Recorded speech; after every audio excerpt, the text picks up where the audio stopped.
gue Disa dari Jambi. Kali ini gue mau ceritain pengalaman nyokap gue pas muda yang dikirimin guna-guna sama mantan pacarnya. Kenalin juga nyokap gue yang punya ceritanya nih. Namanya Lisa, tanpa Blackpink ya. Sejak kecil nyokap udah jadi bunga matahari. Bukan ya guys ya, bunga desa maksudnya. Jadi gak heran deh banyak cowok yang kelepek-kelepek sama Lisa aka nyokap gue. Nyokap ini punya perawakan yang hits pada tahun 80-an. Rambut ikal, punya kulit kuning langsat, dan badannya yang sintal alias kenyal, tebel, dan kenceng. Nyokap gue sering kali dapat kiriman surat dari cowok-cowok sekitar rumahnya.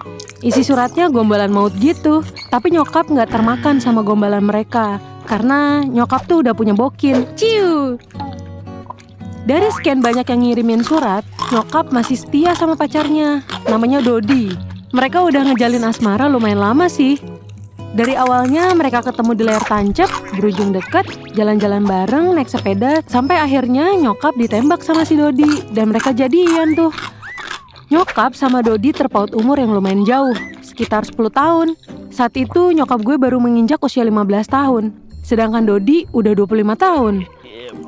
Pernah nih, suatu hari Dodi ngajak nyokap gue untuk nikah. Dodi bilang, "Dek, gimana kalau kita nikah aja? Aku udah mateng nih pengen nikah." Terus nyokap jawab, "Kata ibuku nunggu aku umur 17 tahun dulu mas, kan tinggal 2 tahun lagi."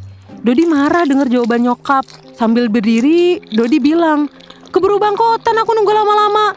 Kalau emang gak serius, ya udah." Nyokap kaget sama respon Dodi yang ngomong dengan nada tinggi gitu. Nyokap gue nolak halus karena dirasa dia masih di bawah umur untuk menikah. Tapi namanya zaman dulu umur segitu mah lumrah buat nikah muda kan. Tapi nyokap memutuskan untuk tidak ingin cepet-cepet nikah karena mau menggapai mimpi-mimpinya dulu.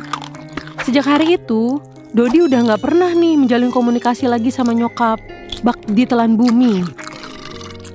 Biasanya sih Dodi ini sering main ke rumah setiap malam minggu, bawain bapak kacang rebus sambil ngopi bareng bapak. 2 bulan berlalu, Dodi bener-bener gak ngehubungin nyokap gue lagi. Siang hari, nyokap gue dikejutin dengan kabar si Dodi kalau Dodi akan ngelamar Indah, yang mana dia masih temannya nyokap juga. Keren ya, tanpa kabar tiba-tiba ngelamar orang.